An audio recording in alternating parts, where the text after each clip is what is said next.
Yes, and no. I have the power to grant gifts inaccessible to the masses. The only requirement is answering a question. Not a bad deal, yes? Of course, my questions were given unto me by King Desert, who in turn received them from the Mistress of Flowers. There are 3, and no more. What causes our rise and fall? What obliterates love and hate? What determines truth and falsehood? The more he talks, the less Paimon understands. I see. That must mean Gudars and Makaira managed to answer 2 of the 3. Another who understands. Oh, so that's the event those 2 slabs are depicting. Ah, priests and their records. A singular obsession, and quite boring too. After being imprisoned within Aru, I could, on occasion, take the form of a cat to converse with those around me. But I despised speaking to them. No conversational skills whatsoever. Now, humans like you who stumble in here from time to time, you are much more interesting. Hold on! We're getting off topic again. The 3 questions you just mentioned? What are they for, exactly? Ah, that is a story that begins with King Desert. And we're in for another long one. Nostalgia for the past is common to us all, is it not? And our king, he was such a proud, solemn man in those days. He watched us speak of the present and the future, of the wisdom we possessed or were about to obtain. We were his proud retainers, confident in our belief that, so long as each one of us used our abilities to the fullest, progress was inevitable.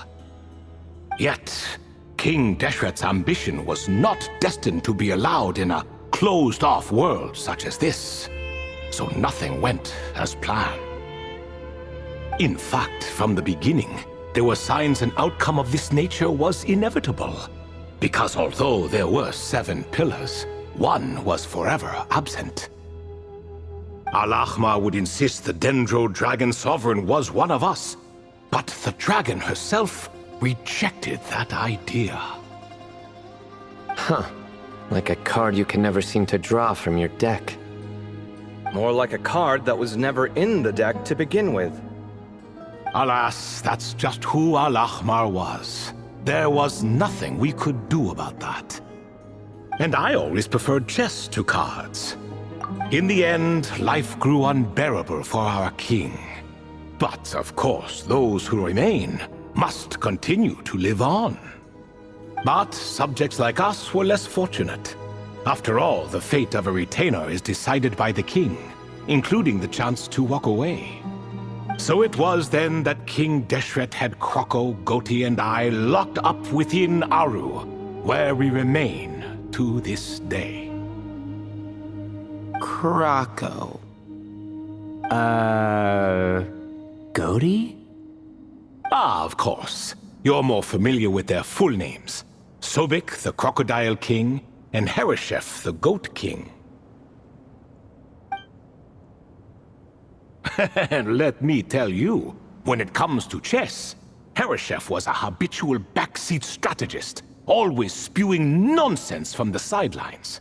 Well, Sobek was all too quick to take his terrible advice, to the point where I was the one who got accused of cheating. Chess is an exercise in patience, and that man couldn't sit still to save his life. He could never excel at that game.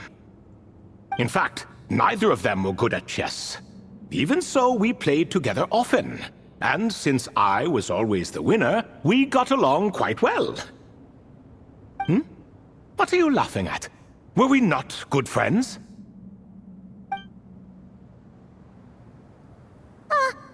No one's laughing. Paimon would never. No, not you, it's Goti. He's laughing for no reason again. Can you not hear him? Ah, right. Of course you can't. The two of them are inside Aru, as am I, so only I can hear them. What is even going on here? Has he, like, started to lose it after being trapped for so long? That does happen to prisoners serving life sentences. Speaking of which, how's Azar doing these days?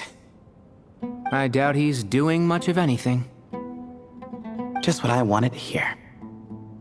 What is the meaning of this? You doubt my words? I have half a mind to not talk at all. Oh, no. They're not questioning you, Lord Ibis King, just discussing other things. Please, continue. In that case, where were we? Getting to the part about the 3 questions. Hopefully. Ah yes, we're almost there. Before I entered Aru, King Deshret said I could be released from my eternal seal if I chose humans who could provide the correct answers to those 3 questions. The first person who caught my eye was Gudars. I asked him, what causes our rise and fall? He answered, conspiracy and betrayal, for it renders the righteous and wise unable to succeed, and thus nations fall. I found his answer quite interesting, so I bestowed upon him the power to deceive. The second human I chose was Makaira. I asked her, what obliterates love and hate? She said unto me, I have nothing left to lose. Vengeance alone can quench both love and hate. I found this to be another fascinating response, so I granted her the power to be loved. But both of them ended up... Now then, young one, riddle me this. Did their answers point to this fate, or was it the power I bestowed upon them that determined their end? I'm just an observer who doesn't understand their circumstances, so I can't answer. A clever reply. I do not wish to comment either. It is all in the past at this point. My only wish was for their answers to be acknowledged by King Deshret's rules, and bring me one step closer to freedom. As for the final person, her fate remains to be seen, so I will not reveal her name.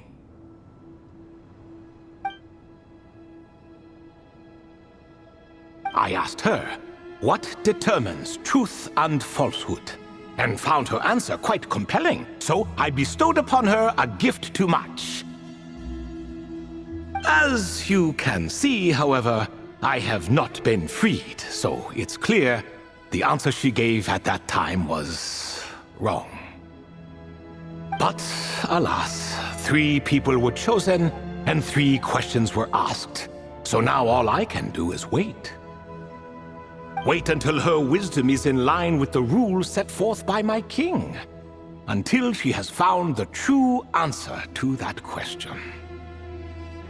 No wonder there was no 3rd stone slab then. Or perhaps you're just not ready to include her in the story. Though that might be a generous interpretation. Well, it's not merely because her story remains unfinished. As the remaining priests of this place left, or passed on, there were none left to record the events that followed. Besides, stone slabs are few and far between in the Great Red Sands. In the sprawling desert, very few things or people even manage to leave a trace. But sometimes I can't help but wonder. If that young man from several centuries ago had been willing to answer my question, would I have left Aru by now? Wait, so there was someone else? Of course, it has been thousands of years after all. All sorts of people have stumbled upon this place, but I only chose the special ones. That young man had such a singular intelligence, though his companion, by contrast, was rather average. The author of those notes we found? The student named Zandik? Ah, yes, I think that was his name. In truth, I was unsure whether I should grant him my third remaining gift. He was, of course, exceedingly clever, but he was also mistrustful and narcissistic in equal measure, and there did not seem to be a line he was unwilling to cross. Too much power could be dangerous in the hands of someone like him, so I found myself rather relieved when he declined my gift. Oh, he turned you down? Did he give a reason? Yes. He said he didn't need it. I still remember the look in his eyes. Nothing stood out per se, and still I could sense contempt and disdain radiating from his gaze. I could not give an exact reason, but on instinct I just knew it would not end well to get close to a man like that. So, I tricked him. "Stick close to your companion," I said. "Only the descendants of Tuletula can come and go as they please. Leave him behind, and there is no escape for you." So, does that mean his companion wasn't a descendant of Tuletula? Oh no, that part was true. The lie was in the other half. Anyone can enter or exit this place. There are no restrictions. I saw that his companion was exhausted and was concerned Zandik might leave him behind, or worse, that some other accident might befall him. So I made up an excuse to prevent Zandik from going a step too far. Oh, and speaking of, Zandik's companion had the same blue hair and pointed ears as you. Wait, does that mean Layla's also a descendant of Tuletula? Indeed. When Hermanubis founded that city, he took in many who had nowhere else to go. Today their progeny are scattered to the four winds, and indeed are far more numerous than I could have imagined. So the person you protected could have been my ancestor. Yes, yes. You're very welcome for that. Could I ask another question, Lord Ibis King? Of course. I have nothing but time, I'm afraid. Did you also save me and a man named Jur? I did. You two were quite unlucky bumping into a device King Deshret once used to measure human brain power. That contact caused more knowledge than you could handle to flood into your minds. So I replaced that knowledge with simpler, repetitive information. Of course, the side effect being the same thought repeating over and over again in your mind, but that should resolve itself in time. How many moons are there in the sky? Yes, that was the phrase I used in your head. I forgot the other one, though. I believe it had something to do with food. Both were spur-of-the-moment decisions, so no need to dwell on the meaning too much. Oh, I see. Thank you, Lord Ibis King. As I said, young one, you are most welcome. If you're inclined to return the favor, perhaps you could turn off that device so no one else can trigger it? There's only so much a cat's paw can do, so I'm afraid this is something I must leave to you. Or Marak, I suppose. Oh, splendid! Another one bites the dust. Such is the fate of things here. Day by day, little by little, the remnants of ages past fade into obscurity. For that reason, the gifts of bygone eras, be they tied to your blood or technological in nature, are not to be revered. They are tools, nothing more. Disrespectful? I simply make the most of what I have, Besides, our king has been gone all these years. What good does it do to revere him now? Oh, are you talking to the Goat King again? No, Croco this time. He's pestering me for another game of chess. Says he wants to even the score. Wishful thinking, if you ask me. If we counted one push-up for every loss, he'd owe me 300,000 by now. Of course, that's just a rough estimate.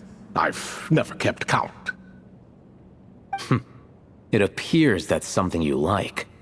Being someone unable to be defeated. I suppose so. All right then. Time for me to extend my winning streak, and for you all to head home.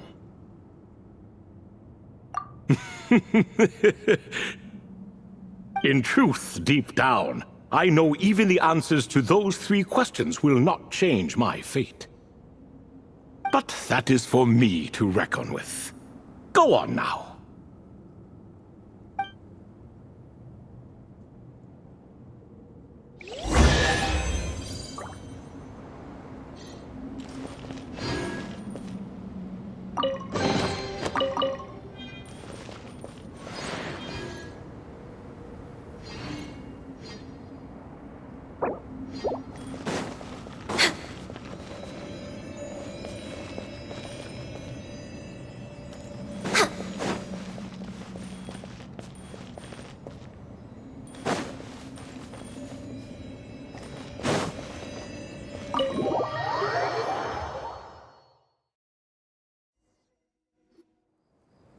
Excuse me, do you even know what time it is? I've harvested 3 crops of tomatoes while you've been gone. You're exaggerating, Professor. I'm making a point. There's a difference.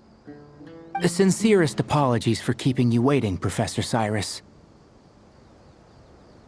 See, that's what I call manners. Now, are any of you hurt? Nope. It went way smoother than we expected, actually. I presume the investigation is complete then. Come, tell me all about it.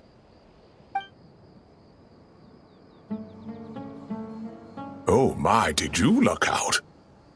If you've read the work from the Vahumana Dashan, you would know that the Ibis King has, well, let's call it a mixed record. Perhaps he softened up a bit in his old age, and that's why he chose to help you. Or perhaps he just didn't have a good enough reason not to help us. See? Marak agrees. How do you even know that's what Marak meant? That could have just been a happy noise.